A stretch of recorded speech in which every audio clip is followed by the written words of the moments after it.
So back in 2020, I bought a M1 MacBook Air, and it was a huge upgrade from what I was using before. And then after a year, I ended up getting the 14-inch MacBook Pro, and I was like, this is huge. This is so much better. Yes, the MacBook Pro has much better performance, more memory, and a larger hard drive. But the main difference is that I can have more programs open, and I'm saving about 1 to 3 minutes on most of my YouTube exports. It was a much better, faster machine, but it wasn't a huge upgrade like the M1 MacBook Air was. Now, recently, I actually sold my M1 MacBook Pro because I was thinking like maybe I'll wait for like the newer MacBook to get out, like the M3 or something like that, because I kind of skipped the M2 generation because I didn't think it was that big of an upgrade. What ended up happening is I sold my M1 13-inch M1 MacBook Air, and I just started using it, and I was like, this isn't that much worse than the M1 MacBook Pro, and I would think it's not that much worse than the M2 MacBook Pro. And I know a lot of people like can't get by with just like the M1 MacBook Air, but I think it's really a great machine if you just run it at bare minimum. And what I mean by this is like sometimes I'll run Photoshop and Lightroom in the background, so I don't ever use more than two big programs. If I run like a video editing program, I may open like Photoshop, but I won't open anything else like Safari tabs or anything like that. So I'm mainly just working on 2 to 3 programs at a time. And this machine like runs really smooth. And the main reason that I think that you should go with you might want to just go with an older M1 MacBook Air is because when I was like researching on getting like the latest MacBook Pro, the problem is they scale the SSD speeds like way slower. So if you just get a regular MacBook Air or a Mac Mini, you're gonna get like half the SSD speeds than you would get with the M1 MacBook Air. And that's just because Apple's trying to save a lot of money by having these slower SSDs in the base model computers. Now, even if you upgrade to the M2 MacBook Pro, you're still going to get this slower SSD on the base model. And the only way to kind of get that same performance as the M1 computers is by upgrading the SSD, which is about $200. Let's just say you want to get an M1 MacBook Air. That's $500. You don't have to pay for anything else. If you decide you want to get an M2 MacBook Air, it's going to cost you $600, but you get a slower hard drive. Now, you're going to have to pay $200, which is $800 to get like a better hard drive. You could have just spent that same money on a $500 M1 MacBook Air. It gives you pretty good performance overall, and it's so much cheaper. And after like just using the M1 MacBook Air for like the last 4 months, like it's pretty freaking fast, and you don't really I don't find myself really needing the M1 MacBook Pro. And right now you can get an M2 MacBook Pro, and I know the M3 MacBook Pros are coming out really soon. You don't really need all that. I can get by with a lot of my stuff with just the M1 MacBook Air. Now, I don't have the biggest hard drive, but you can add external storage really cheaply by just getting a NAS or any other storage on the side. And so that means the main downfall to this machine is just the RAM.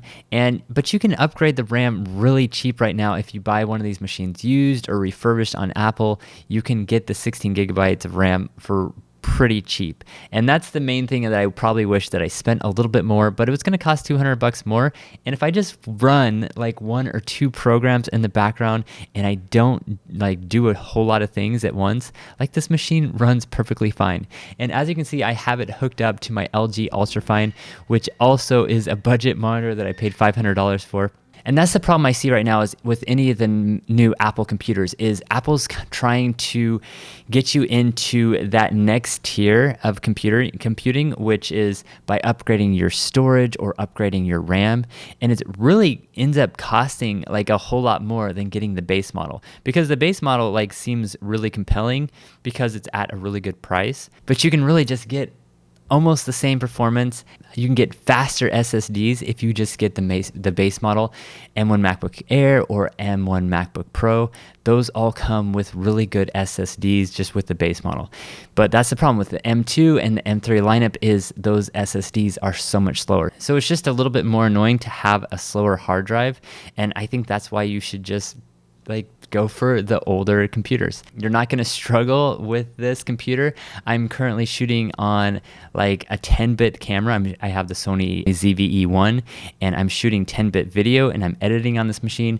There's not really any lag. Every once in a while there's a slight hiccup that I didn't notice in my M1 MacBook Pro. I can get by just fine with the M1 MacBook Air for pretty much most of my needs. And I've actually noticed just you can do a lot with like this stuff that's been around for like the last 5 years. I know the M1 MacBook Air is only a few years old, and I wouldn't get any other machine prior to 2020 because they are significantly slower unless you get like the 16-inch MacBook Pro.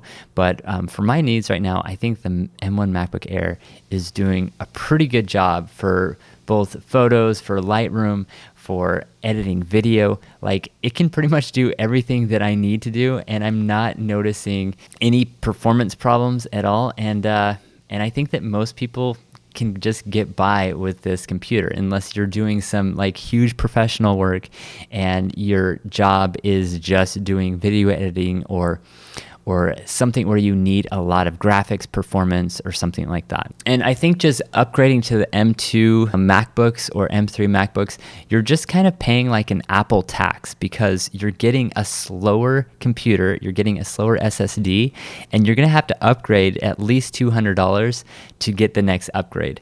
And I just kind of find myself not wanting to pay that Apple tax, and I think that's why I'm going to stick with the M1, the 2020 M1 MacBook Air, because it kind of includes everything. I think that Apple was like, you know what, in 2020, we're going to reintroduce our chips and we're going to make these like computers blazing fast. And then in the next year when they came out with the M2, they're like, okay, we are going to put a little bit slower SSD in here because we already got these people, like they've already jumped on with these new chips. They see where we're going. They're going to continue buying our computers. So I think that Apple kind of wanted all of us to kind of make the leap into their M1 chips because, you know, it was kind of a big deal going from an Intel processor to Apple's chip. And I think a lot of people were hesitant, and that's why they put like such good performance in these M1 computers. And I think that's also why they're going to not put so great a performance in these newer chips. Unless you pay the Apple tax, if you pay that extra $200 to upgrade your RAM, another $200 to upgrade your storage. And the problem is when you upgrade your storage to that small amount, you might as well pay even more to get the MacBook Pro or the Mac Studio. Okay, here's another reason why you shouldn't upgrade to the newer MacBook chips. A lot of these chips, because they have like the slower SSDs, you end up paying more for the hard drive or whatever. When you upgrade and you pay more for that higher tier, you end up losing resale value. And that's why I didn't upgrade, because I always buy the base model Mac computer. And if you upgrade your RAM or upgrade your hard drive, it's just your resale value goes down. You're not going to get that full $100, $200 that you paid out of it. It's just going to be significantly lower than if you had just bought the base model. And that's why I always buy the base model iPhone or the base model MacBook. It's just if you pay more for storage, you're going to end up suffering by having a lower resale value. So let's say you don't care about this older M1 MacBook Air and you're going to get like an M2 or M3 MacBook anyway. So this is what I would recommend. I would say just get the base model Mac Mini or the MacBook Air. Just kind of suffer with the slower SSD and say, you know, it's not a really big deal. I'm just going to buy this cheaper model. And I would say for most people, that's going to be perfectly fine unless you're doing some really heavy tasks. Okay, let's say you have a little bit more money and you need that 16 gigabytes of RAM. I would say just upgrade to a better machine like the MacBook Pro or the Mac Studio. Those machines are already going to have 16 gigabytes of RAM, so you don't have to upgrade the RAM. All you have to do is upgrade the hard drive, and so that's only an extra $200, and so you're not going to be spending like this huge fortune on all of that. So if you're on a budget, Mac Mini, MacBook Air, just get the base model, forget it. If you have a little bit more money, get the MacBook Pro or the Mac Studio, and definitely upgrade the hard drive. So the way I see it, the less you are paying in upgrades with either RAM or hard drive storage, the less you're paying into that Apple tax. And for me, that's why I'm using this older computer right now, because you can get a really killer deal with just these old 2020 M1 MacBook Airs, and it's not slowing me down that much. Like, it's not really that much worse than the M1 MacBook Pro I had. It's not insanely fast, but it's a solid computer. It doesn't crash on me, and it does everything I need to do for both photo and video editing. All right, guys, so I hope you enjoyed this video. Leave your comments down below. I'd like to hear your thoughts on this older computer and what you think about paying that Apple tax. Please like and subscribe, and I'll see you in the next one, and have a great day. Thanks.